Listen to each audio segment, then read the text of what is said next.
Chapter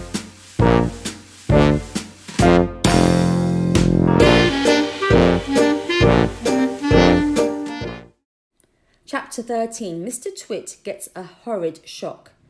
Mr. Twit, who thought he had seen his ugly wife for the last time, was sitting in the garden, celebrating with a mug of beer. Silently, Mrs. Twit came floating down. When she was about the height of the house above Mr. Twit, she suddenly called out at the top of her voice, "Here I come, you grizzy old grunion, you rotten old turnip, you filthy old frump." Mr. Twit jumped as though he'd been stung by a giant wasp. He dropped his beer. He looked up. He gaped. He gasped. He gurgled. A few choking sounds came out of his mouth. He said. "I'll get you for this," shouted Mrs. Twit. She was floating down right on top of him. She was purple with rage and slashing the air with her long walking stick, which she had somehow managed to hang on to all this time. "I'll swish you to a swazzle," she shouted. "I'll swash you to a swizzle. I'll nash you to a nozzle. I'll nosh you to a nazzle." And before Mr. Twit had time to run away, this bundle of balloons and petticoats and fiery fury landed right on top of him, lashing out with the stick and cracking him all over his body. Chapter 14. The House, the Tree and the Monkey Cage. But that's enough of that. We can't go on forever watching these two disgusting people doing disgusting things to each other. We must get ahead with the story. Here is a picture of Mr. and Mrs. Twit's house and garden. Some house. It looks like a prison, and not a window anywhere. "Who wants windows?" Mr. Twit had said when they were building it. "Who wants every Tom, Dick and Harry peeping in to see what you're doing?" It didn't occur to Mr. Twit that windows were meant mainly for looking out of, not for looking into. And what do you think of that ghastly garden? Mrs. Twit was the gardener. She was very good at growing thistles and stinging nettles. "I always grow plenty of spiky thistles and plenty of stinging nettles," she used to say. "They keep out nasty, nosy little children." Near the house you can see Mr. Twit's workshed. To one side there is the big dead tree. It never has any leaves on it because it's dead. And not far from the tree you can see the monkey cage. There are 4 monkeys in it. They belong to Mr. Twit. You will hear about them later. Chapter 15. Hug Tight Sticky Glue. Once a week on Wednesdays, the Twits had bird pie for supper. Mr. Twit caught the birds and Mrs. Twit cooked them. Mr. Twit was good at catching birds. On the days before Bird Pie Day, he would put up the ladder against the big dead tree and climb into the branches with a bucket of glue and a paintbrush. The glue he used was something called Hug Tight, and it was stickier than any other glue in the world. He would paint it along the tops of all the branches and then go away. As the sun went down, birds would fly in from all around to roost for the night in the big dead tree. They didn't know, poor things, that the branches were all smeared with horrible Hug Tight. The moment they landed on the branch, their feet stuck, and that was that. The next morning, which was Bird Pie Day, Mr. Twit would climb up the ladder again and grab all the wretched birds that were stuck to the tree. It didn't matter what kind they were. Song thrushes, blackbirds, sparrows, crows, little Jenny wrens, robins, anything. They all went into the pot for Wednesday's bird pie supper. Chapter 16. 4 Sticky Little Boys. On one Tuesday evening, after Mr. Twit had been up the ladder and smeared the tree with Hug Tight, 4 little boys crept into the garden to look at the monkeys.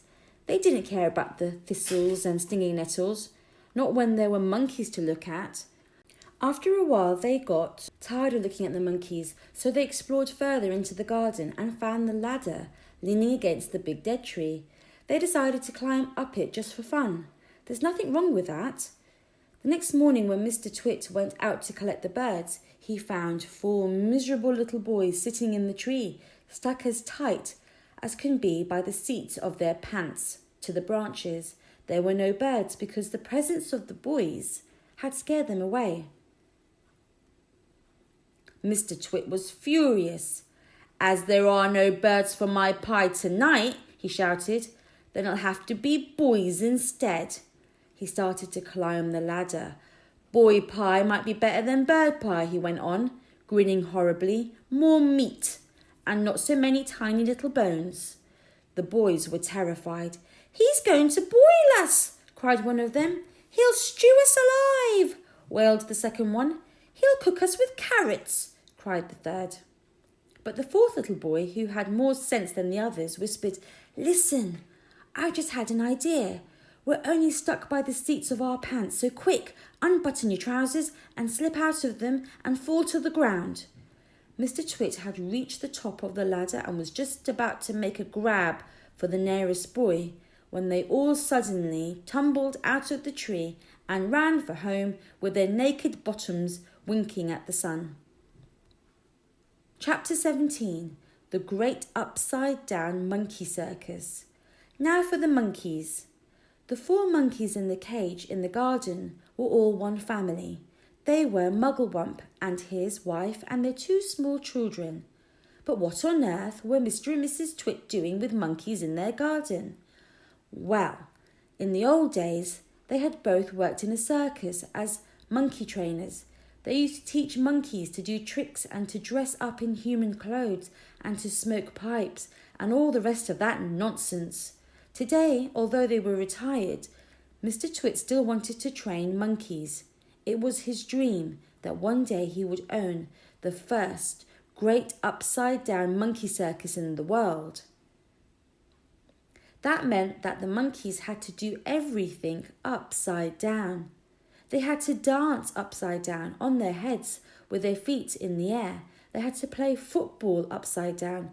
They had to balance on top of one another upside down, with Mugglewump at the bottom and the smallest baby monkey at the very top. They even had to eat and drink upside down, and that is not an easy thing to do because the food and water has to go up your throat instead of down it. In fact, it was almost impossible. But the monkeys simply had to do it, otherwise they got nothing. All this sounds pretty silly to you and me. It sounds pretty silly to the monkeys too. They absolutely hated having to do this upside-down nonsense day after day. It made them giddy standing on their heads for hours on end. Sometimes the 2 small monkey children would faint, with so much blood going to their heads. But Mr. Twit didn't care about that. He kept them practicing for 6 hours every day, and if they didn't do as they were told, Mrs. Twit would come running with her beastly stick. Chapter 18. The Roly-Poly Bird to the Rescue.